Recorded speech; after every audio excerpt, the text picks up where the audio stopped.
Good morning, boys and girls. Happy Monday. Are you ready to get started? I hope you had a great weekend, and I miss y'all. I wish we were together in our classroom, getting ready to start a Monday. But you know what? You get to be home with mom or dad or grandma or grandpa, somebody who loves you very much. You are safe. You are much, much loved, and I'm just glad I get to come at you through your TV screen or your mom's phone or an iPad or Kindle, something like that. So let's get started. Let's get ready to learn.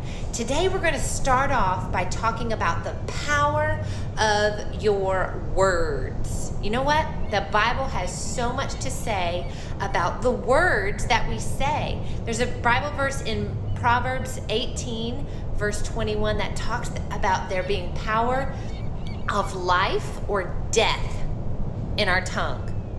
Now, that does not mean if you stick out your tongue, it's going to shoot somebody and they're going to die. No, it doesn't mean that.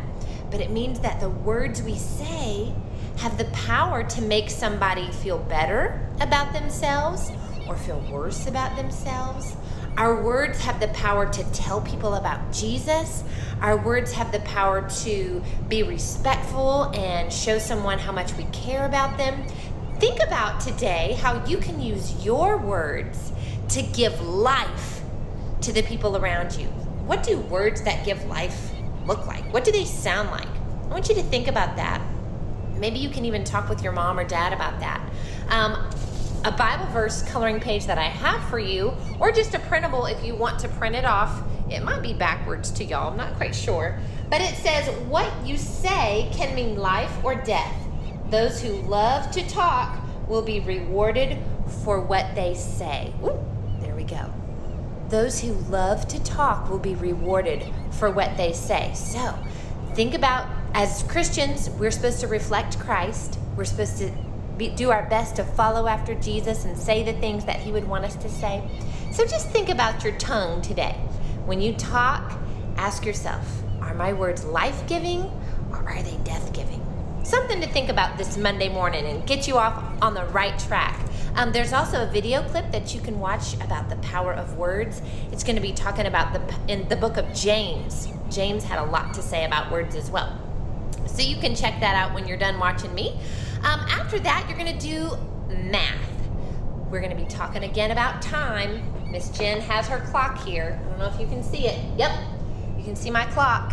And you could go around your house and count how many clocks you can find. My mother-in-law, you know I told you about her. She has clocks all over her house.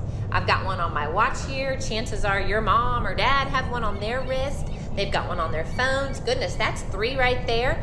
On your computer, that's probably 4. I wonder who could find the most clocks in their class. In their house. Let me know. I would love to see how many you come up with. Just a reminder, your shorthand is the what? You got it. It's the hour. Your longhand is the minutes. You might say, Miss Jen, why are we doing this again? Well, it is very important to tell time. And when you get into 2nd grade, you're going to need to know your clocks. So that's why we keep reviewing it. You're going to watch a little song about it. And then I've got a new game. I don't think y'all have done this game yet, about telling time. And you can choose to either do analog, which is like this, or you can do digital, which is like on your stove or your microwave where you just see the numbers.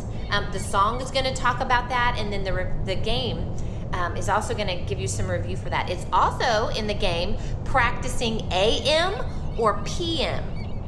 Now remember, AM is morning, PM is anything afternoon. So afternoon, evening, nighttime, until we get to midnight, and then it starts at AM again.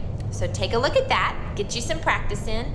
Then after that, you're going to move into language. Today you're going to be learning about proper nouns. We've already talked about that quite a bit, but this is just another good practice. I've also included a worksheet. If mom or dad, somebody there wants to print it off, that's awesome. They don't have to. Y'all can take a look at it just on the computer screen, or you can just talk about it around your house. Go around, find some proper nouns, or when you're in the car and you drive by Target, that's a proper noun. Store would be just a common noun. Target, Walmart, Kroger, Rouse's, Chick-fil-A, all those specific names, those are proper nouns. So you can take a look at that as well, get you some good practice in. And then your last video is going to be about, you got it, globes. You're gonna be watching this video, and it's gonna give you some really good information about globes. If you could go anywhere today on the globe, where would you go? I'm gonna just point to a place and we'll see where we're going. Oh, we're going to the Atlantic Ocean. Let's try again. Ooh, we are going to Thailand.